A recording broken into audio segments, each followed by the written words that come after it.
हम 5 लाख लोगों को दिल्ली में पेंशन देंगे, 7 लाख लोगों को पेंशन देंगे। ये तो रही वृद्धा पेंशन की बात। मोटी बात ईपीएस 95 पेंशनर की बात तो बीजेपी भी नहीं कर रही है। करोड़ों में है ये लोग, कोई नहीं कर रहे हैं। और झूठी खबरें चल रही हैं मीडिया में, मीडिया हाउसेज में, छोटे मोटे यूट्यूब चैनल पैदा हो गए कुकुरमुत्ते की तरह, वो झूठी खबर उड़ा देते हैं। आ गई खुशखबरी, बुजुर्ग आस में देखता है यार आज तो खुशखबरी मिलेगी, आज तो बजट में मेरे उम्मीद आ जाएगी, ऐसे टकटकी लगा के देखता है। ऐसी कहते हैं ना, एक मतलब जैसे ताकता रहता है वो कि भाई अब आएगा अब आएगा। आप सोचो सुबह से बैठे हो आस में उम्मीद में खाना मिलेगा और खाना ना मिले, क्या हाल होगा आपका। और मैं इस बात को कड़वा कह देता हूँ।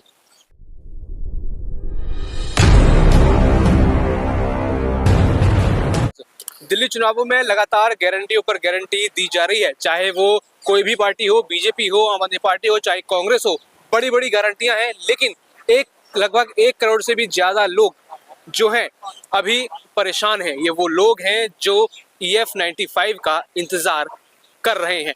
ये बुजुर्ग लगातार यही कह रहे हैं कि आप ऑटो वालों को गारंटियां दे रहे हैं, महिलाओं को 2500 रुपए बांट रहे हैं, कोई 2100 रुपए बांट रहा है, लेकिन जो बुजुर्ग जो हैं जिनको 1000 या 1000 से भी कम पेंशन मिलती है, आखिर उनका गुजारा कैसे होगा। और अब सबसे बड़ा ध्यान जो दिया जा रहा है, अब जो शीतकालीन सत्र शुरू होगा, जो संसद भवन जब चालू होगा, जब सभी लोग आएंगे अपनी अपनी बातें रखेंगे, तो इसमें क्या इन बुजुर्गों की बातें रखी जाएंगी, क्या इन पर ध्यान दिया जाएगा। क्योंकि बड़ी बड़ी स्कीम तो चल रही हैं, फ्री का माल, फ्री की रेवड़ी तो दी जा रही है, लेकिन जिनको इन सब चीजों की सख्त जरूरत है, आखिर उनके ऊपर यहाँ पर ये बात क्यों होती हुई नजर नहीं आ रही। सर, सबसे बड़ा मुद्दा शायद कहें चुनावों में फ्री बीज का तो होगा, लेकिन जो लोगों की नीड है, जो करोड़ों बुजुर्ग फंसे हुए हैं, उनका यहाँ क्या होने वाला है। सबसे पहले तो 2 चीजें मैं कहूंगा। EPS 95 जो स्कीम है उसके अंदर लाखों और लगभग 1 करोड़ के करीब, आपने जैसे बताया 78 लाख का आंकड़ा था, अब तो और भी बढ़ गया होगा, लगभग 1 करोड़ के करीब जो बुजुर्ग है जिनको पेंशन मिलता है इसी स्कीम से। एम्प्लॉय पेंशन स्कीम कहते हैं इसको, 1995 में आई, इसलिए EPS 95 इसको कहा जाता है। 1 करोड़ लोग, सोचिए, किसी सरकारी योजना के अंदर इतने पेंशनर नहीं है, इवन सेना के अंदर भी इतने पेंशनर नहीं है जितने ये जो सार्वजनिक क्षेत्रों से या अन्य उपक्रमों से ये लोग आते हैं। और इसमें बड़ी बड़ी संस्था ऐसी भी जिनको आप सरकारी समझते हो ज्यादातर, जैसे DTC के कुछ लोग हैं, रोडवेज, यूपी रोडवेज के हैं। तो ऐसा नहीं है कि ये बिल्कुल तरीके से प्राइवेट है, इसके अंदर अर्ध सरकारी कह लो, या मतलब बहुत सारा ऐसा है इस स्कीम के अंदर कवर किया गया जिनको सरकारी पेंशन का बेनिफिट नहीं मिलता। और इनको सब जगह क्या दिखाया गया था कि भाई तुम पैसा दो, पूरी जिंदगी अपना पैसा कटाओ, और जब तुमको पेंशन मिलेगी तो तुमको भी सरकारी लोगों की तरह पेंशन मिलेगी। लेकिन आज हालात ये हैं कि 1000 से भी कम बहुत सारे लोगों को पेंशन मिलती है। आप बिलीव कर सकते हो कि वृद्धा पेंशन जो 1000 से भी कम, 250, 300, 500, 700 ऐसे पेंशन है। ये क्रूर मजाक है, ये एक भद्दा मजाक है। और ये मजाक अब से नहीं हो रहा, ये मजाक 2014 से हो रहा। सरकार का ढुलमुल रवैया देखिए, सरकार ने घोषणा की कि हमने मिनिमम पेंशन 1000 कर दी, यानी सरकार ने कागजों में ये कहा कि हमने 1000 कर दी पेंशन, लेकिन 1000 भी वो पेंशन नहीं मिलती है। और इसके पुख्ता सबूत है, करीब 30 से 35 लाख लोग या 40 लाख के करीब लोग ऐसे हैं जिनको 1000 से कम पेंशन मिलती है। और सरकार कहती है हम 1000 से ज्यादा। तो अब कौन झूठ बोल रहा है? इनके डॉक्यूमेंट झूठ बोल रहे हैं या सरकार झूठ बोल रही है? तो ये कहाँ से इतना पैसा आ रहा है कि महिलाओं को 2500, पता नहीं जो जहाँ भी मन करे, ऑटो वालों को इतने रुपए, उनको 10 लाख का बीमा, ये सब योजनाएं जो चल रही हैं, तो क्या इसमें बुजुर्ग नहीं आते हैं, उनकी परेशानी नहीं दिखती? देखिए, आप किसी को लूटोगे तो किसी को बांटोगे ना। अब बुजुर्गों का पैसा है, पूरी जिंदगी उसने पैसा डाला। ये पेंशन स्कीम क्या होती है? इसमें ब्याज तो कुछ मिलता नहीं है, ब्याज लगाओगे पेंशन ही मिलती है इसके अंदर। तुम जो पैसा कंट्रीब्यूट कर रहे हो, तो आपने जिंदगी भर पैसा डाला। अब आप उसको अश्योरेंस क्या है कि भाई तुमको ये मिलेगा, PF मिलेगा और पेंशन मिलेगी। तो वो पैसे का सरकार कमाती है, उस पैसे से ब्याज करते हो लाखों करोड़ों रुपया। लाखों करोड़ों का मतलब समझते हो ना कि 1 लाख 2 लाख करोड़, मतलब इतना पैसा है। और इस पैसे को सरकार देना नहीं चाहती इन लोगों को। इस कह रहे हैं ये तो इनको क्या ही देना। अब इसके जरिए हम फ्री बीज बांटेंगे। हम पहले सालों तक बुजुर्गों का पैसा लूटा, अब उनको ना देकर दूसरों को मसीहा कैसे बनेंगे? आप समझो ना, मसीहा बनना है मुझे। दूसरों के पैसे अरे तो रॉबिन हुड क्या करता था? किसी से लूटता था, किसी को बांटता था। तो ये तो मसीहागिरी हो रही है देश के अंदर।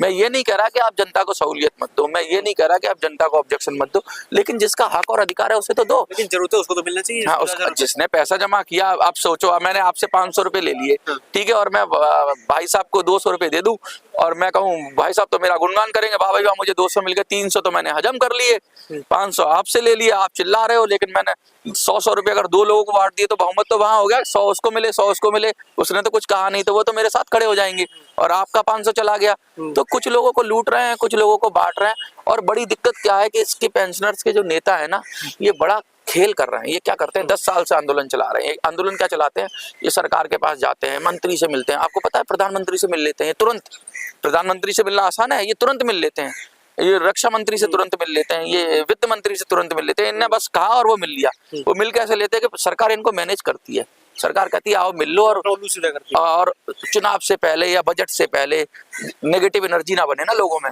उम्मीद जगी रहे। उम्मीद और आशा, उम्मीद और आशा की जो दो चीजें हैं ना, उसकी बैसाखी देकर इनको 10 साल से बुजुर्गों को खींचा जा रहा है। बहुत सारे लोग मर गए बेचारे, बहुत सारे लोगों ने जान से हाथ धो दिया इसी इंतजार में कि हमारी पेंशन बढ़ेगी। तो सरकार कुछ नेताओं के जरिए खेल कर रही है। वो नेता बड़े सिरमौर बने हुए EPS 95 के, वो कहते हैं क्या बने हुए, खैम खा या कहते हैं वो, उसके सब बने हुए। तो ऐसे नेताओं पर अक्सर मैं कहता हूं कि भाई साहब ऐसा मत करो, किसी की बद्दुआ मत लो, झूठी उम्मीद किसी को मत दो। आपको तो पता है नहीं बढ़ने वाली, अब ये लगातार खबरें चल रही हैं कि भाई पेंशन बजट में बढ़ेगी, और दिल्ली चुनाव भी पास में है, तो कहीं ऐसा ना हो कि जो केंद्र सरकार है उसको नुकसान हो जाए, बीजेपी को नुकसान हो जाए। लेकिन अब चुनाव आ गए, बीजेपी ने ऐलान कर दिया दिल्ली में बुजुर्गों को 2500 रुपए देंगे, हाँ पेंशन बढ़ा दी जाएगी। आपने सुना अब क्या ऐलान क्या कर रहा है? वो तो कई बुजुर्ग तो चले गए होंगे, कई बुजुर्ग अभी भी इंतजार कर रहे हैं। नहीं, वृद्धा पेंशन और EPS 95 पेंशनर दोनों अलग अलग चीजें हैं। वृद्धा पेंशन में कोई कंट्रीब्यूशन नहीं देना आपको, वो तो सबको मिलती है। नहीं, ये तो एक तरीके से एक ही बुजुर्ग श्रेणी बांट के खिलवाड़ हो गया ना ये तो। हाँ, श्रेणी बांट के खिलवाड़ हो गया, लेकिन वृद्धा पेंशन में भी बीजेपी ने ये नहीं कहा है। आप वृद्धा पेंशन की बात समझिए, वृद्धा पेंशन का मतलब ये है कि दिल्ली का जो भी बुजुर्ग है उसको पेंशन मिले। तो बीजेपी ने 2500 रुपए तो कहा है, ठीक है, और 2500 और 3000 भी कहा है, उम्र के हिसाब से उसको कहा है, लेकिन उसने ये नहीं कहा कि हम किसका कोटा बढ़ाएंगे। क्या करते हैं, ऐसा लगता है जैसे पूरी दिल्ली को पेंशन देने वाले, नहीं, ये कोटा फिक्स करते हैं कि 2 लाख लोगों को मिलेगी पेंशन या 3 लाख लोगों को मिलेगी। उस कोटे में का फिर बंदर बाट होता है, जिसके हाथ में जो लग जाता है, जिसकी जहां सेटिंग होती है MLA से, वो कार्यकर्ता को मिल जाती है।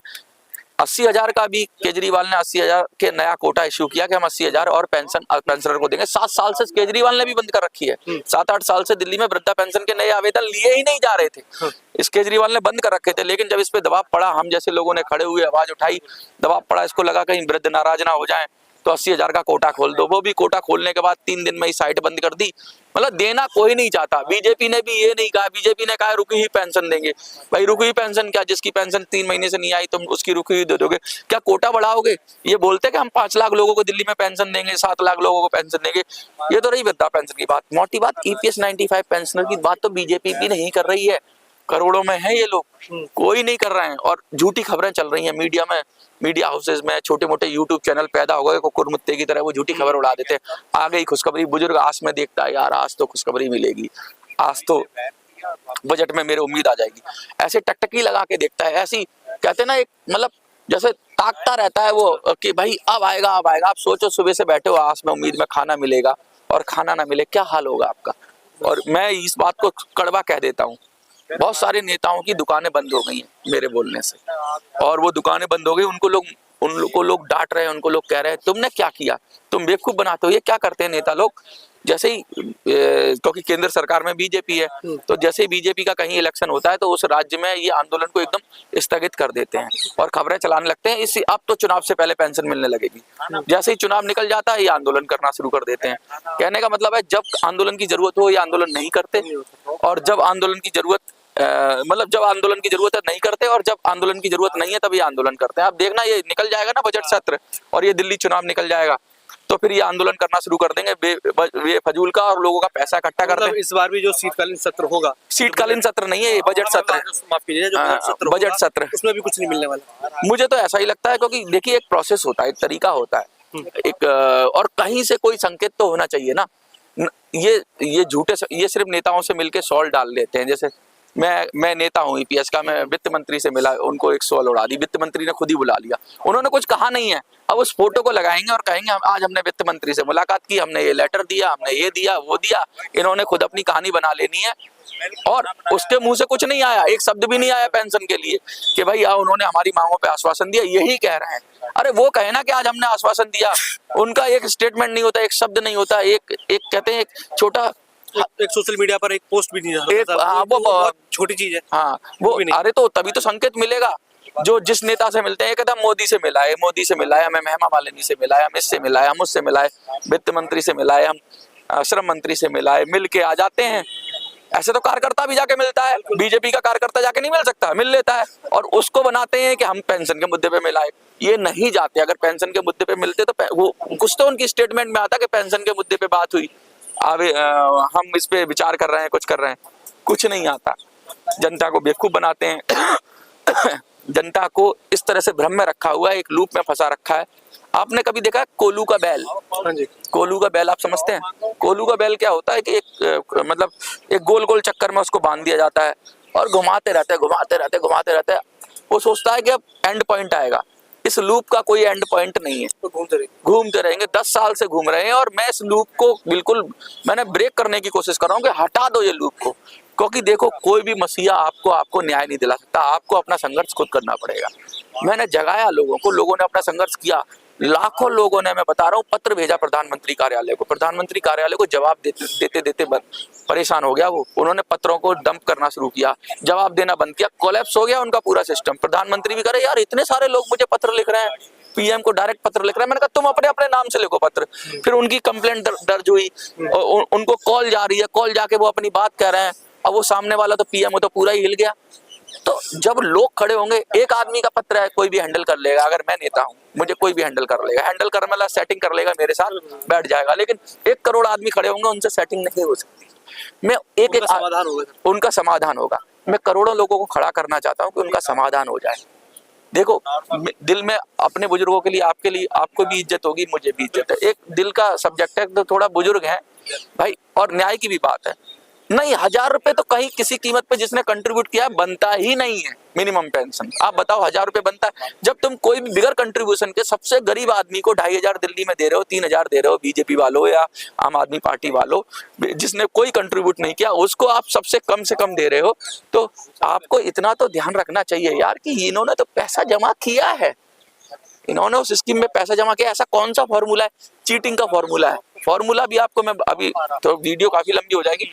फॉर्मूला ऐसा है जिसके अंदर चीटिंग ही हो सकती है, जिसके अंदर कहते हैं ना ऐसी टोंटी है जिसके अंदर पानी आएगा ही, बूंद बूंद टपक के आएगा, यानी पेंशन बूंद बूंद आएगी और जब डाला जाएगा उसके अंदर तो आप भर भर के डालो, भर भर के बूंद ही बूंद आएगा और उस बूंद से कुछ होने वाला नहीं है। प्यास तो बुझनी क्या है, बस उसको देख, चातक बोलते हैं ना, चातक की तरह निहारते रहो उसको और बस ये देखते रहो कि हाँ मेरा समाधान होगा, हाँ मेरे साथ कुछ अच्छा होगा। लेकिन अच्छा कुछ हो नहीं रहा है, इसलिए मैं कहता हूँ उठो, जागो, खड़े हो जाओ। बहुत सारे लोग मेरा विरोध करने के लिए भी आ जाते हैं, अरे तुम आंदोलन में को बंद कर रहे हो, तुम इतने नेताओं के संघर्ष को पानी डाल रहे हो। ऐसे संघर्ष का क्या चाटें हम, क्या करें बताओ? शर्मा जी बताओ, ऐसे संघर्ष का क्या करें? ये संघर्ष नहीं है, ये संघर्ष का नाटक है। संघर्ष समाधान नहीं है, संघर्ष कैसा? ये संघर्ष नहीं है, संघर्ष का नाटक है। मैंने एक कहानी सुनाता हूँ अक्सर कि एक बंदर और एक हिरन दोस्त थे। फिर शेर आया, बंदर पेड़ पे चढ़ गया, हिरन को मार के खा गया। बंदर इस पेड़ से उस पेड़ पे उछलता रहा, उस पेड़ से उस पेड़ पे उछलता रहा। लोगों ने कहा क्या किया, कि इतना संघर्ष किया, इस पेड़ से उस पेड़ पे उछला, उससे इस पे उछला, इससे उस पे तेरे उछलने का क्या मतलब है भाई? जब तू कुछ नहीं कर सकता तो साफ बोल, तेरी हैसियत नहीं है कि तू पेंशनर्स को न्याय दिला सकता है। बंदर नहीं बचा सकता शेर से, बंदर रूपी लीडर कभी शेर से बचा सकता है? नहीं बचा सकता। ऐसे बंदरों से छुटकारा पाओ और असली अपने अंदर का लीडर जगह। वो हिरन के ही पैरों की ताकत है कि वो भाग जाए या वो मतलब अपने आप को बचा ले, कोई बंदर बचाने नहीं है। नेताओं का पीछा छोड़ के खुद बुजुर्गों को आना पड़ेगा। हाँ, और वही मैं उनको ट्रेंड करता हूँ, वही मैं उनको बात कहता हूँ, वही मैं तरीके बताता हूँ कि कैसे असहयोग आंदोलन की बात हमने की, हमने नोटा की बात की। दिल्ली चुनाव की बड़ी रोचक बात कहूँ आपको, बताऊँ मैं, दिल्ली चुनाव में हमने करीब 30 के करीब उम्मीदवार खड़े किए हैं। मतलब खड़े नहीं किया, हम ये नहीं कह सकते कि भाई अलग अलग पार्टी के अलग अलग लोग हैं। वो लोग आए, हमारे मंच पे आए, उन्होंने अपने माँ बाप की कसम खाई कि अगर मैं एमएलए बन गया तो मैं बात करूंगा पेंशन का ही काम करूंगा। पहले सबसे पहला काम पेंशन का करूंगा। हमने कहा ठीक है, हमने पेंशनर को वो कहा कि भैया दिल्ली चुनाव के अंदर आप इनको वोट करो, ये किसी भी पार्टी के हैं, ये कह तो रहे हैं। तो दिल्ली चुनाव के अंदर भी हम सक्रिय हो गए हैं। अब तक हम नोटा की कॉल दे रहे थे, हरियाणा और महाराष्ट्र में हमने नोटा की कॉल दी। दिल्ली चुनाव में हमने सीधा सीधा अपने कैंडिडेटों को कहा है, और बड़ी पार्टी का तो कोई कुछ कह नहीं रहा, छोटी छोटी पार्टियों के लोग आए हमारे पास, वही किया। और आगे हो सका, बहुत सारे लोग कहते हैं कि हम अपनी ही क्यों ना पार्टी बना के अपना संघर्ष जारी करें। इतनी क्षमता नहीं है अभी मेरे पास, ना उतना बजट है ना कुछ है, अपनी ही क्षमता से करता हूँ, मैं काम करता हूँ, प्रेस कॉन्फ्रेंस करता हूँ, पैसे खर्च होते हैं। और आपको पता है नेताओं के पास करोड़ करोड़ रुपया, मेरे पास क्या है, एक प्रेस कॉन्फ्रेंस करने में 25-30 हज़ार रुपया लगता है। भाई मान सम्मान तो करना पड़ता है, टेंट लगाना पड़ता है, प्रेस वाले आते हैं, मीडिया आते हैं, उनका भी व्यवस्था करनी पड़ती है, सारी करना पड़ता है। तो एक समझिए कि 3 प्रेस कॉन्फ्रेंस करी मैंने, तो कम से कम 1 लाख रुपए के करीब तो खर्चा मान लो कि हो ही जाता है। अब मैं इतना बड़ा नेता तो मैं किसी से कुछ लेता तो हूँ नहीं। बहुत पहले एक बार इलेक्शन में लोगों ने सहयोग किया, लेकिन उसके बाद मैंने किसी से नहीं। तो मैं अपनी जेब से देखो, अब मैं उतना ही खर्चा कर सकता हूँ जितना मेरी हैसियत है। लेकिन फिर भी मुझे अच्छा लगता है कि मेरे करने से बहुत सारे लोग खड़े हो गए, बहुत सारे लोग आगे बढ़ गए, और बहुत सारे लोग सीख गए, अपनी लड़ाई लड़ लेंगे, जीत जाएंगे। मैंने तो शुरुआत की है, अब लड़ाई तो यही लोग लड़ेंगे। बिल्कुल, ये लड़ाई जो है कहीं ना कहीं जो 1 करोड़ से अधिक जो बुजुर्ग हैं उनकी है, उनको ही यहाँ पर अब संघर्ष करना होगा और देखना होगा ये पार्टियां जहाँ दूसरे लोगों को पैसे बांट रही है, लेकिन जिनको जरूरत है 1000 रुपए, सर ने बताया कि 1000 से भी कम मिलती है। ये तो एक व्यक्ति का एक दिन का, या कह लीजिए आधे दिन का खर्चा 2025 में है अभी देखा जाए तो यही है कि कैसे बुजुर्गों का समाधान होगा, इसी पे लगातार नजर बनी हुई है। बाकी और भी